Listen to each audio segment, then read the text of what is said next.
Barishal city corporation নির্বাচনের ফল বাতিল করে ইসলামী আন্দোলন বাংলাদেশের জ্যেষ্ঠ নায়েবে আমির মুফতি সৈয়দ মোহাম্মদ ফয়জুল করিমকে মেয়র হিসেবে ঘোষণার দাবিতে গণমিছিল ও সমাবেশ অনুষ্ঠিত হয়েছে।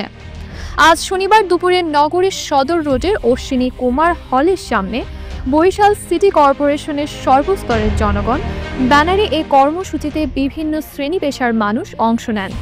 সমাবেশে বক্তারা অভিযোগ করেন, 2023 সালের সিটি নির্বাচনে হাতপাখা প্রতীকের প্রার্থী মুফতি ফয়জুল করিম প্রকৃত বিজয়ী হলেও আওয়ামী লীগের সন্ত্রাসী বাহিনী ও প্রশাসনের প্রত্যক্ষ সহযোগিতায় নির্বাচনকে প্রভাবিত করে তাকে পরাজিত ঘোষণা করা হয়।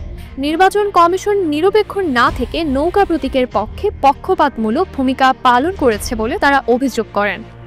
সমাবেশে বক্তব্য দেন ইসলামী যুব আন্দোলনের নেতা রেজাউল করিম আমান হাসান, ইসলামী ছাত্র আন্দোলনের বরিশাল মহানগর সভাপতি গাজী রিদওয়ান, বরিশাল বিশ্ববিদ্যালয়ের শিক্ষার্থী মোহাম্মদ ইব্রাহিম ও মেহেদি হাসান, বিএম কলেজের শিক্ষার্থী হান্নান উদ্দিন ও হাসিবুল হাসান, হাবিবুল্লাহ রনি এবং বরিশাল পলিটেকনিক্যাল ইনস্টিটিউটের ছাত্র জহিরুল ইসলাম।